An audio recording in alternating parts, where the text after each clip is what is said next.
جن کے پورا ہونے کا تقاضا وہ کبھی اپنی اولاد سے کرتا ہے، کبھی اپنی بیوی سے کرتا ہے، کبھی اس کی طرف فرائض ہیں جو اس نے ادا کرنے ہیں اپنے والدین کی طرف، اپنے اساتذہ کی طرف، پھر کچھ حقوق ہیں جن کا تقاضا وہ ملک اور معاشروں سے کرتا ہے، اسی طرح اس کی طرف کچھ فرائض ہیں جو اس نے ادا کرنے ہیں ملک اور معاشرے کی طرف۔ اسی طرح ملک، حکومت اور عوام کے درمیان بھی سوشل کانٹریکٹس ہوتے ہیں، وہ بھی حقوق اور فرائض پر مشتمل ہوتے ہیں۔ یعنی کچھ حقوق عوام کی طرف ہیں جن کو ادا حکومت نے کرنا ہے، اور کچھ حقوق حکومت کے ہیں جن کو ادا عوام نے کرنا ہے، اسی کو سوشل کانٹریکٹ کہتے ہیں۔ معاہدہ امرائی جو کہ حکومتوں اور عوام کے درمیان قائم ہوتا ہے، اسی طرح ایک معاہدہ اللہ اور مخلوق کے درمیان قائم ہوتا ہے، اسی طرح ایک معاہدہ استاد اور شاگرد کے درمیان قائم ہوتا ہے۔ تو انسان کی کل زندگی عبارت ہے حقوق اور فرائض سے، اور علم کسے کہتے ہیں کہ ان حقوق اور فرائض کا شعور آ جائے تو انسان جو زندگی گزارتا پھرتا ہے وہ سنور جاتی، اور یہی اگر حقوق و فرائض کا شعور نہ ہو تو جو وہ زندگی گزارتا ہے وہ بگڑ جاتی۔ تو انسان کی زندگی میں علم اس کو یوں فائدہ پہنچاتا ہے کہ اس کو اپنی زندگی میں حقوق اور فرائض کی سمجھ آ جاتی، چاہے وہ دینی ہو چاہے وہ دنیاوی۔ تو حاضرین محترم، اسی لیے جب ہم لفظ علم کہتے ہیں کہ علم کے حصول کے لیے آئے ہیں، وہ علم کیسا کہ جو بچے کو اس کے حقوق اور فرائض کا شعور نہ دے سکے، وہ علم کیسا جو بچے کو احترام انسانیت نہ سکھا سکے، وہ علم کیسا جو بچے کو احترام والدین نہ سکھا سکے، وہ علم کیسا جو بچے کو احترام استاد نہ سکھا سکے، وہ علم کیسا جو اس کو معاشرے میں رہنے کا سلیقہ نہ سکھا سکے، وہ علم کیسا جو اس کے اندر سے نفرت نہ مٹا سکے، وہ علم کیسا جو اس کے اندر محبت کو نہ جگا سکے، وہ علم کیسا جو اس کو زندگی گزارنے کے آداب نہ سکھا سکے۔ اسی کو علم نافع کہتے ہیں۔ جب انسان کو علم حاصل ہو جاتا ہے تو اگلی شے جو اس کے دل میں پیدا ہوتی ہے اسے محبت کہتے ہیں۔ محبت ہمیشہ اس شے سے ہوتی ہے جس کا انسان کو ادراک ہو جائے، یا محبت کمال سے ہوتی ہے کہ کسی کے کمال، اتنا آپ کو کوئی خوبی اس کی پسند آئی کہ اس سے پیار ہو گیا، یا محبت جمال سے ہوتی ہے کہ کسی کا حسن پسند آیا تو پیار ہو گیا۔ تو دونوں صورتوں میں خصوصیت سے محبت ہوتی ہے، اور خصوصیت کا علم میں آ جانا علم ہے۔ جب تک کسی کی خصوصیت پتہ نہ تھی اس سے محبت نہ تھی، تو خصوصیت پتہ چلنا اسی کو علم کہتے ہیں۔ تو علم کے بعد جو اگلی شے انسان میں پیدا ہونی چاہیے وہ محبت ہے، اور جب علم اور محبت جمع ہوتے ہیں تو پھر انسان کی کردار سازی ہوتی ہے۔ علم اور محبت جب اکٹھے کار فرما ہوتے ہیں تو پھر انسان کا کردار وجود میں آتا ہے، وہ خوبصورت کردار کا مالک بنتا ہے، اور جب معاشرہ با کردار لوگوں سے بھر جاتا ہے تو پھر اس معاشرے کو جو شے میسر آتی ہے اس کو امن کہتے ہیں۔ یہ ایک ترتیب اور تسلسل ہے، اور جب بچہ پیدا ہوتا ہے یہی وہ سیڑھیاں ہیں جن کو چڑھ کے اس نے وہ منزل جسے امن کہتے ہیں وہ نصیب ہونی۔ اس کو علم ہونا ہے، اس علم سے اس کی محبت پیدا ہونی ہے اس کے دل میں، پھر محبت سے علم اور محبت نے جمع ہو کر اس کا کردار بنانا ہے، اور جب وہ با کردار بن جائے گا تو پھر معاشرے کو پرامن بنا دے گا۔ اور پھر امن بھی در حقیقت دو طرح کا ہے، ایک امن آؤٹر ورلڈ میں ہے جس کو ظاہری امن کہتے ہیں، ایک امن انر ورلڈ میں ہے جس کو باطنی امن کہتے ہیں. پھر وہ منزل فقط نہ ظاہری امن ہے نہ باطنی، ان دونوں کو جمع کر دینا منزل ہے. انسان کے اندر سب سے پہلے اس کے وہ باطنی امن کی منزل پاتا ہے. جب اس کے اندر امن قائم ہو جائے پھر وہ باہر بھی امن قائم کر دیتا ہے. اب باطن میں امن قائم کیسے ہوتا ہے؟ پہلے جب اس نے محبت کا سبق لے لیا تھا تو اس کے اندر سے نفرت چلی گئی تھی، مسلکی تفریق چلی گئی تھی، انتہا پسندانہ اور دہشت گردانہ جراثیم چلے گئے تھے، کفر کے فتوے چلے گئے تھے اس کے اندر سے، احترام انسانیت نے اس کے اندر قدم جما لیے تھے. اب وہ ایک دوسرے کو برا بھلا نہیں کہتا تھا، ایک دوسروں کی عیب جوئی نہیں کرتا تھا. اس کا اندر پرامن ہو گیا تھا، اگریشن چلا گیا تھا، غصہ چلا گیا تھا، اندر سے ایک خوبصورت انسان بن گیا تھا. اللہ رب العزت کی عطا کردہ اس محبت کے پیغام کا مظہر بن گیا تھا. جب وہ امن اس کے اندر قائم ہو گیا تو پھر اس کو آرٹیفیشلٹی کی ضرورت نہیں ہے، آرٹیفیشل بیہیویئر کی ضرورت نہیں ہے. پھر وہ چلتا پھرتا امن کا دائی ہے، وہ جہاں جاتا ہے پھر امن پھیلاتا چلا جاتا ہے. اور اس طرح کے امن کے دائی معاشرے میں بڑھتے جائیں گے تو خود بخود اندھیرا چھٹتا جاتا ہے. اور یہ پرامن لوگ معاشرے کی کثیر تعداد بن جاتے ہیں. اور میجورٹی جس دن پاکستانی معاشرے کی پرامن لوگ ہو گئے تو خود بخود پاکستانی معاشرہ عظیم معاشروں میں اس کا شمار ہونے لگ جائے گا. اور اس سارے سفر کی ابتدا نظام تعلیم سے ہے. یہ اصل ہے، یہ روح ہے جس کو بدقسمتی سے پاکستان میں کبھی توجہ دی ہی نہیں گئی. وہ سارے سیکٹر جو انسانیت سے متعلق ہیں وہ پاکستان میں بدقسمتی سے سب سے بڑے کاروبار ہیں. ہیلتھ سیکٹر انسانیت سے متعلق ہے لیکن سب سے بڑا کاروبار ہے. تعلیم کا سیکٹر انسانیت سے متعلق ہے لیکن پاکستان میں سب سے بڑا کاروبار ہے. اور سب سے زیادہ محروم سیکٹر یہ ایجوکیشن سیکٹر ہمیشہ پاکستان میں رہا ہے. جب پاکستان وجود میں آیا 1948 میں شرح خواندگی پاکستان میں 11% تھی، لٹریسی ریٹ 11% تھا. آج پاکستان کو بنے 70 سال ہو گئے. اگر ہر سال بھی 1% بھی صرف ہر سال لٹریسی ریٹ میں اضافہ یہ حکومتیں کرتی رہتی تو آج پاکستان کا لٹریسی ریٹ 81% ہونا چاہیے تھا. فقط 1%، کوئی بڑا تقاضا نہیں. ہر حکومت ہر سال صرف 1% اضافہ کرتی، مرنکی نہیں کیا کسی نے. آج ہم 48% پہ.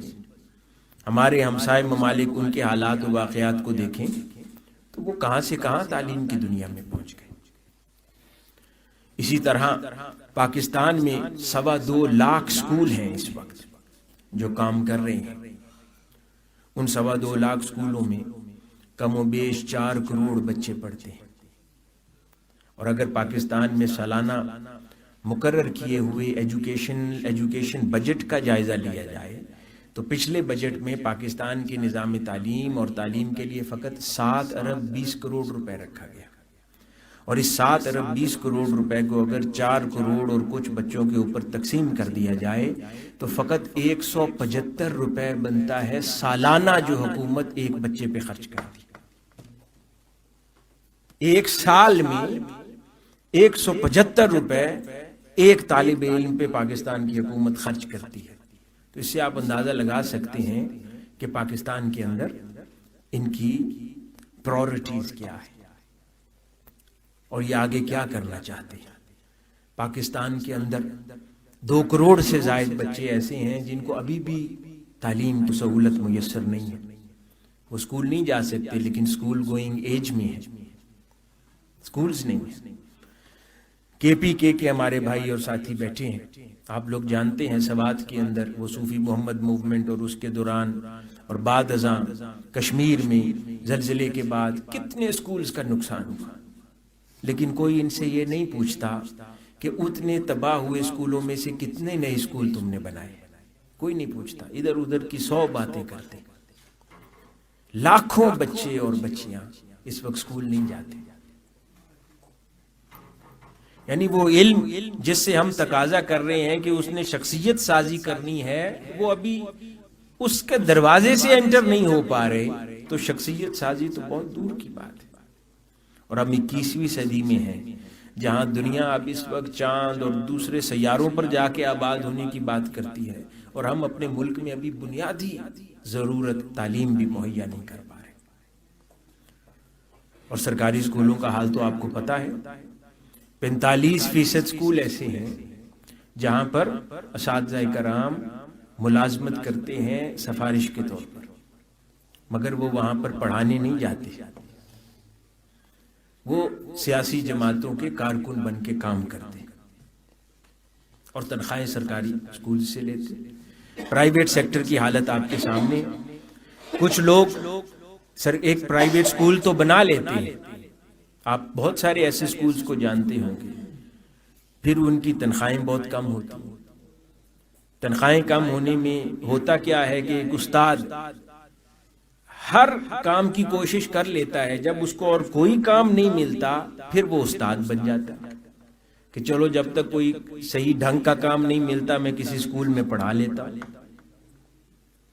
تو اس طرح نان موٹیویشنل جو گروپ آف ٹیچرز ہوگا، وہ ایک بچے کے اندر کردار کیسے جگا سکتا ہے؟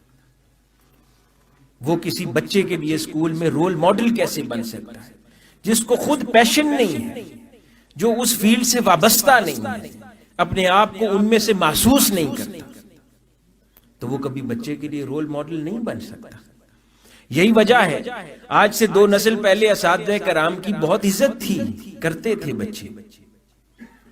لیکن آج کئی الزامات ہیں نا. ایک الزام ہم بچوں کو دیتے ہیں کہ بچوں نے اساتذہ کی عزت چھوڑ دی، بچے کلچر نے ان کو افیکٹ کیا، کلچر نے ان کا ذہن ایسا کر دیا، اب استاد کی عزت نہیں کرتے.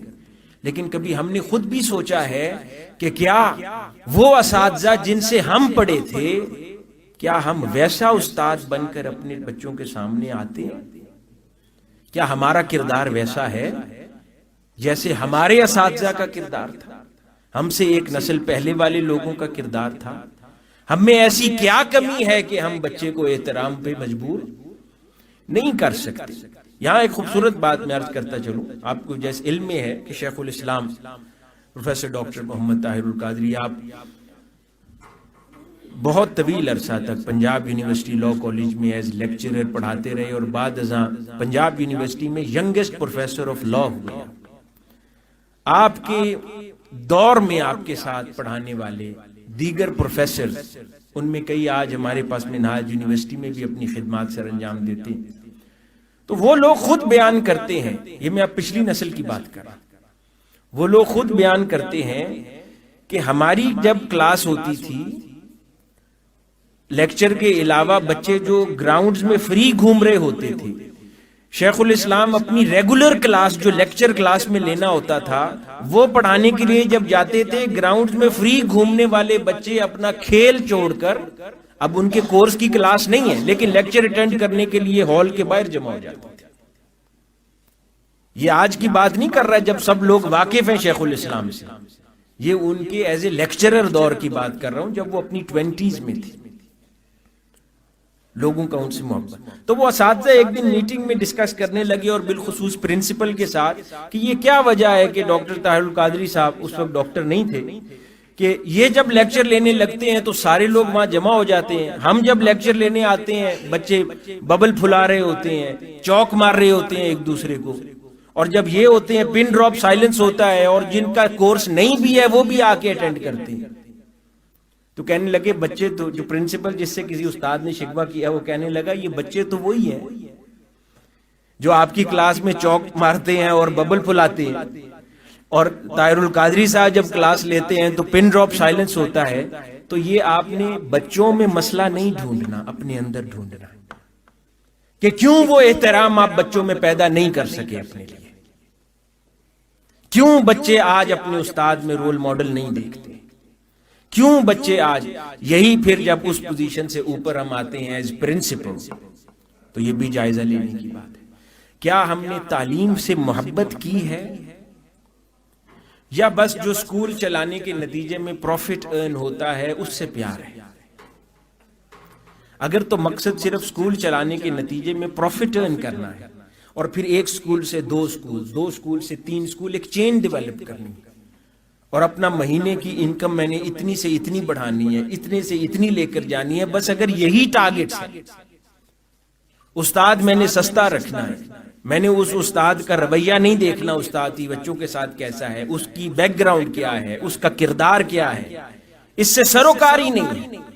مجھے جو ٹیچر سستا ملے گا میں نے وہی رکھنا ہے اور اس سے میں نے کلاس پڑھوانی ہے، بچوں کا داخلہ میں نے زیادہ کرنا ہے، مجھے اس سے سروکار ہی نہیں ہے کہ یہاں نصاب کون سا پڑھایا جاتا ہے.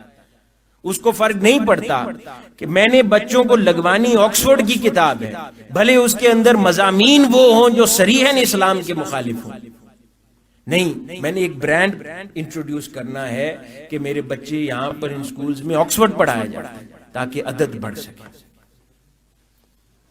یہ اسی قسم کی بات ہے کہ جس طرح آج کل بہت سارے اللہ ماشاءاللہ پیر اور مشائخ ہیں جو ایک ریس لگا کے نہیں گھومتے رہتے، وہ مرید بھرتی مہم، بڑھاتے جائیں، مرید بڑھاتے جائیں، انکریز کرتے جائیں.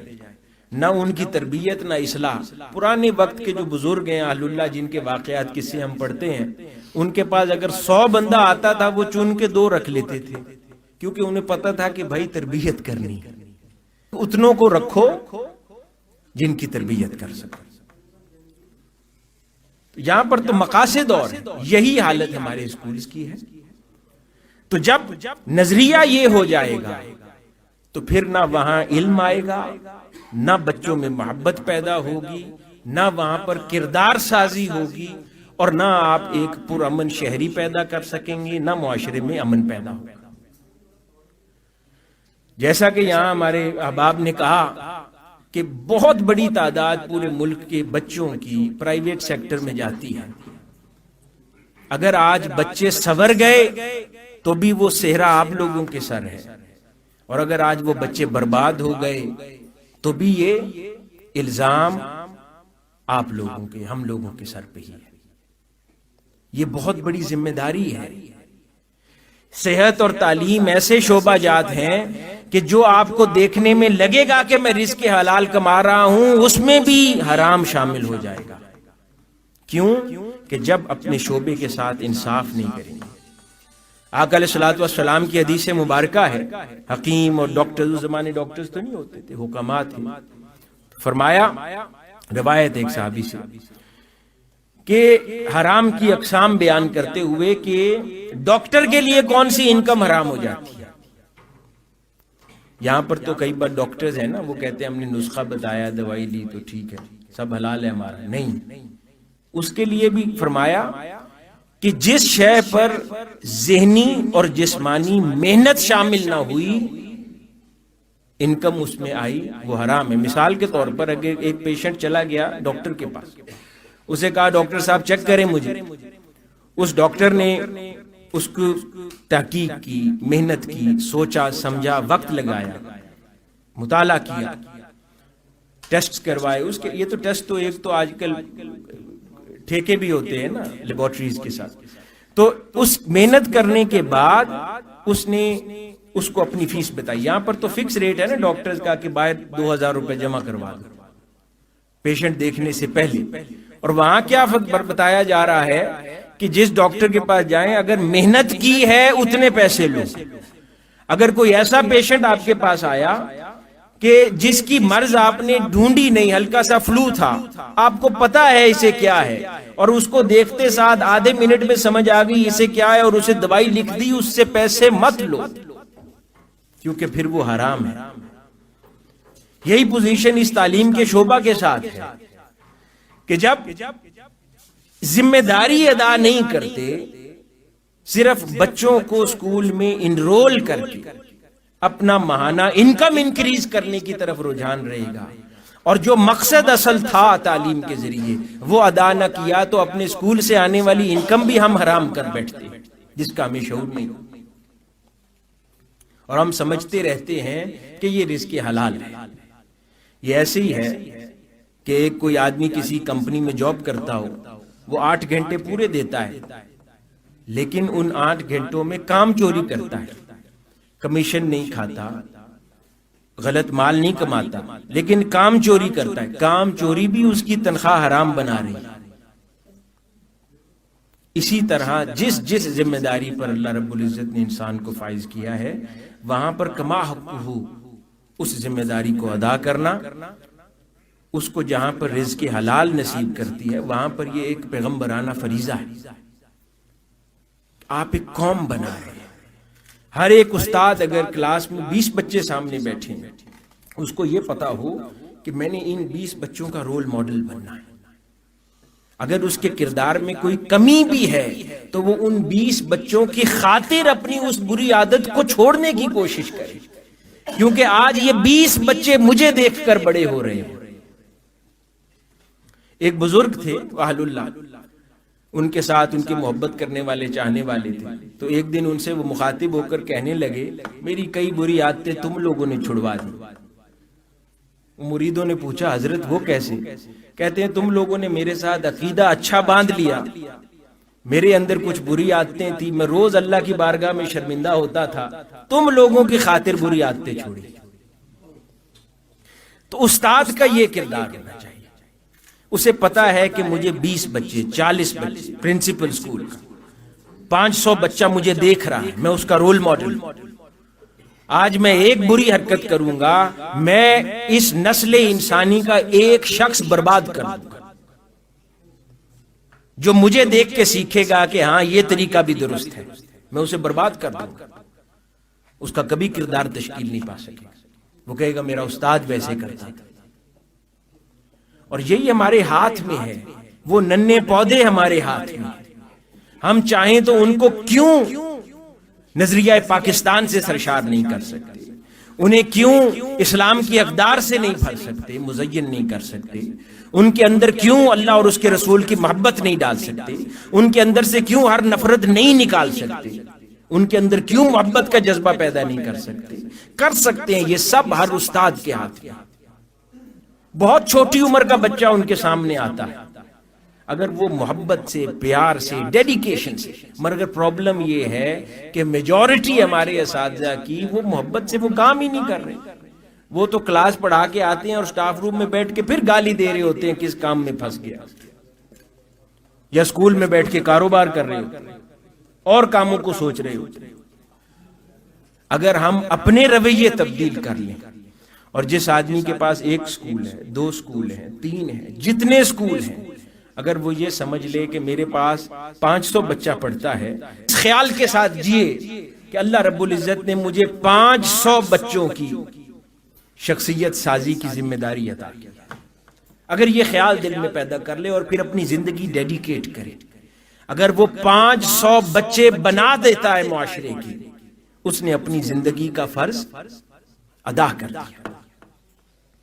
اور اگر وہ 1000 بچے اس کی نظر سے نیچے سے گزرتے ہیں، اس کے اسکول سے ہو کر نکل جاتے ہیں، اور ان میں کوئی ایک انسان بھی انسان نہیں بنا سکتا، تو پھر کوئی فائدہ نہیں ہے۔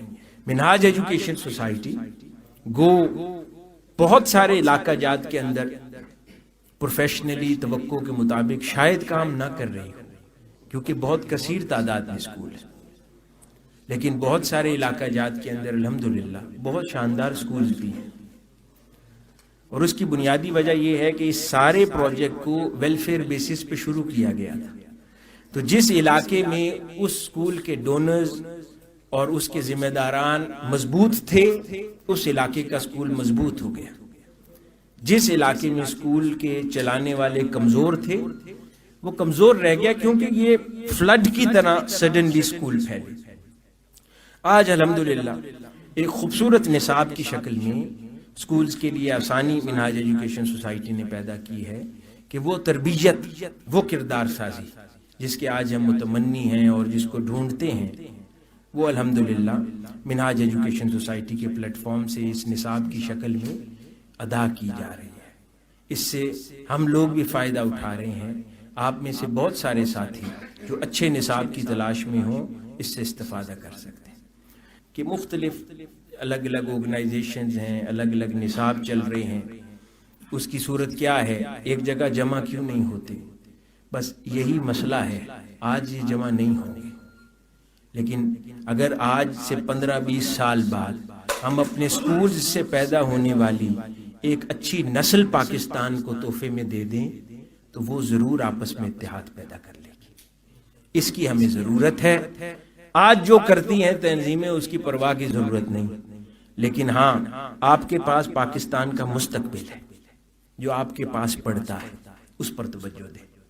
آج جو کچھ ہے اس کی تربیت کی ذمہ داری کسی اور پر تھی، وہ ہمارے سامنے ہے کہ کتنی ذمہ داری پوری ہوئی یا کتنی نہیں ہوئی۔ ہاں لیکن کل جو پاکستان کا ہوگا اس کی ذمہ داری آپ پر ہوگی، تو اس کل کو سنوارنے کی ہم سب کو کوشش کرنی ہے۔ آخر میں ایک بار پھر میں آپ تمام احباب کا یہاں وقت نکال کر تشریف لانے کا شکریہ ادا کرتا ہوں، اور اللہ رب العزت کی بارگاہ میں دعا گو ہوں کہ جو کوششیں کاوشیں اخلاص کے ساتھ آپ نظام تعلیم میں سدھار کے لیے اور ایک نئی نسل کی تیاری کے لیے کر رہے ہیں، اللہ پاک ان کوششوں میں ہم سب کا، آپ سب کا معاون و مددگار ہو، ہماری توفیقات میں بھی اضافہ فرمائے اور ہمارے دلوں میں اخلاص پیدا کرے۔ جو کمیاں کجیاں ہماری شخصیتوں میں ہیں ان کو پاکستان کی اگلی نسل کی خاطر دور فرما دے تاکہ ہم ان بچوں کے لیے اچھا رول ماڈل بن سکیں۔ اللہ پاک ہمارا حامی و ناصر ہو۔ والسلام وما